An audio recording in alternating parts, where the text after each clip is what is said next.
Okay, we're back with Coach Hoiberg. I will start questions with Robin. If you have questions, put in the queue for me. Thank you. Fred, obviously you guys have a completely different team from a year ago, but Georgia Tech returns pretty much everyone. What do you remember from that game and the types of challenges that they presented, especially defensively? Yeah, they play a very unique defense, Robin, and it's something where you saw in their last game against Kentucky, they forced 22 turnovers out of it. They do a really good job in their gaps. They play passing lanes. They've got great hands. They do a good job stepping in and drawing charges. It's a very difficult zone to prepare for. It's very tough to simulate in practice because of their length. It's a 1-3-1 that morphs back into a 2-3, 3-2 based on where your players are, and they match up out of it. That's one thing last year. I thought played in our heels a little bit. We have to continue to play fast. We have to continue to play with pace and try to get down the floor quickly, regardless of what defense we are playing against. And that's what the zone is meant to do. It tries to take you out of your rhythm. I thought Georgia Tech did a phenomenal job against Kentucky of doing that. And again, forcing those turnovers, which got them out in transition, got them easy baskets, and got them confident early in that game. But I thought Georgia Tech really dominated that game from start to finish. So we're going to have to come out, hopefully get off to a good start, hopefully knock some shots down early, and really stay on attack mode for the entire 40 minutes. Sam McEwen? Hey, how good is number 5 for them? They use him in a lot of different ways. He's out on the floor. He can be underneath. How much of a challenge is he to stop, and how do you go about trying to do so? Yeah, Moses Wright's been as good as any player in the country so far. He's averaging 24 and I think almost 11 rebounds, and has done it in all 3 games. And you just look at he's playing with so much confidence right now, Sam, is what I've seen. He's 3 for 5 from the 3-point line. He's facing up in the mid-range, going up without hesitation. He's a terrific, averaging 5 offensive rebounds a game. That's going to be a huge challenge for us, and one of the big keys if we want to win is we're going to have to do a good job on the glass. He comes from all over the place. Transition, he'll fly out of nowhere for tip dunks, and he's got great athleticism. And then on the block, he's got a really nice jump hook, good pump fake down there. He had several 3-point plays against Kentucky. The biggest thing about Moses Wright is the motor that he plays with. The kid plays so hard and plays with a great passion. So yeah, that's a tough matchup for us just because of his size and athleticism. Chris Bassnett? Hey, Fred, do you feel like your team is, no, obviously you don't have a choice, but do you feel like your team's ready to kind of take the next step up as far as competition, playing a good Georgia Tech team, then obviously Creighton later in the week, and what makes you think that the guys are ready for that next step? Yeah, I think we've had very good challenges early in the season, and you see a team like North Dakota State, what they've done, going on the road, playing Creighton to a 10-point game, having a chance to win it under a minute against Kansas and Allen Fieldhouse. That was a great challenge, playing against South Dakota. A team that's got very good athletes, a team that, gave us a great challenge. The game against Nevada obviously was a difficult game for us, played us a different way, a team that I think will do very well in their league. So we've had good challenges that I think will prepare us for this. Every timeout is a new opportunity for us. I've talked to a lot of coaches around the country, coaches that I have good relationships with, and you're seeing it all over the place. When you see something for the first time, as opposed to having a chance to play a scrimmage or play an exhibition game, you're on your heels a little bit and you learn from it. And hopefully we're prepared now to go into 22 high major games and play our best basketball.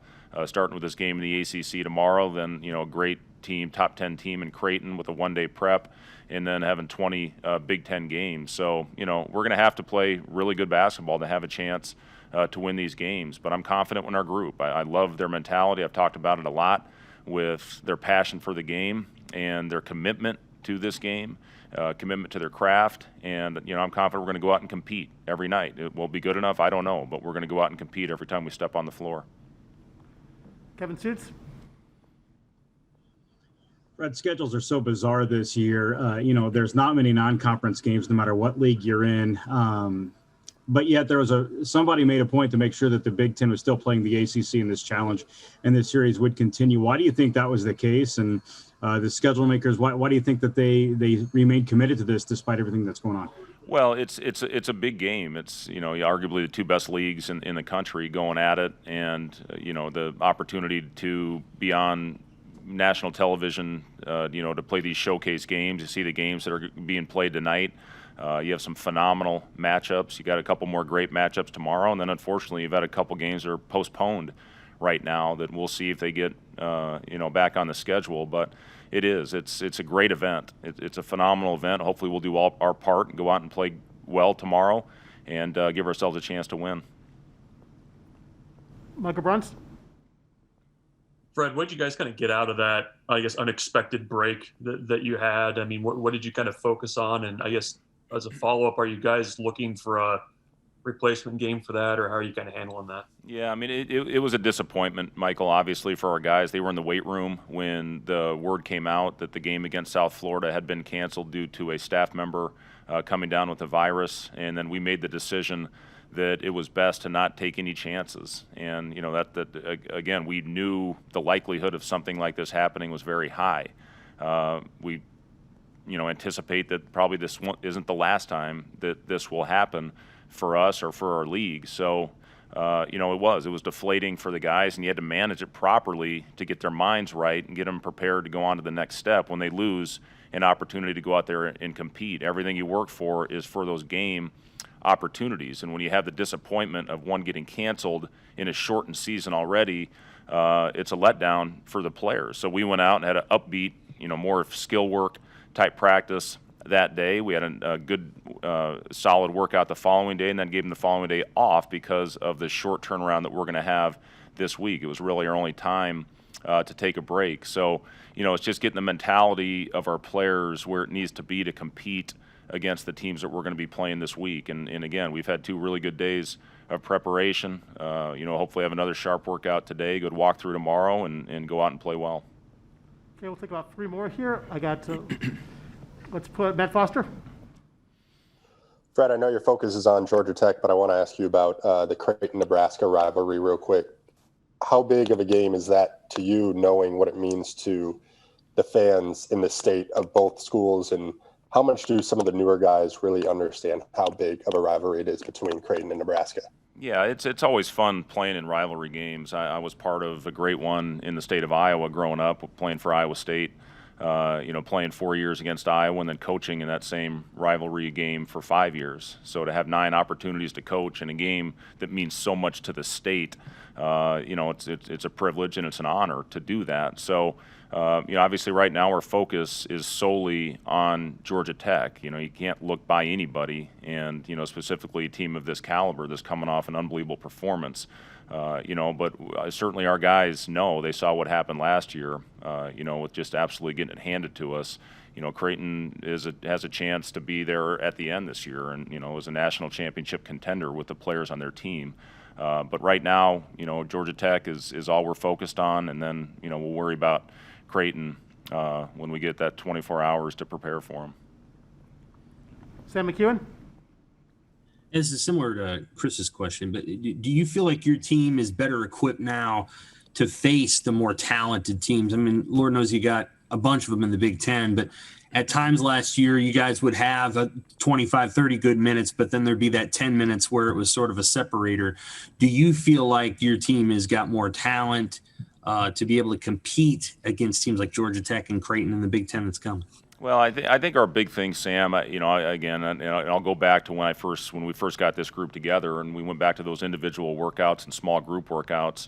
You just saw a passion for the game of basketball, and you have to have that if you're going to be a consistent team that competes every time you step on the floor.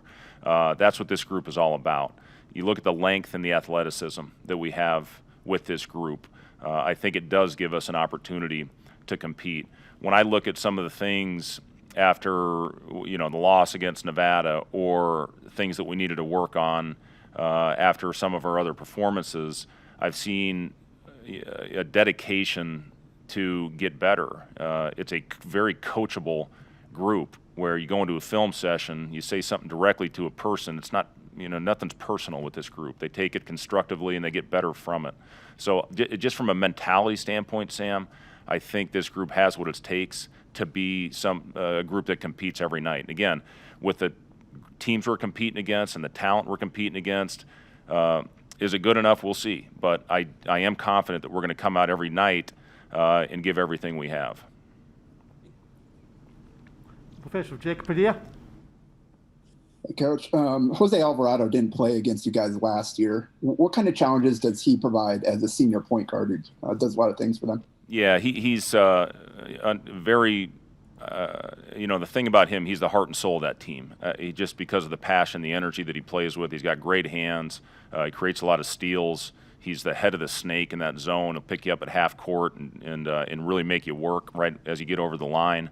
And he's a guy that can make shots and make plays. So he's a very very good lead guard that does a lot of things for that team. And most notably his defense. He does a great job of picking you up and making things difficult for your point guard.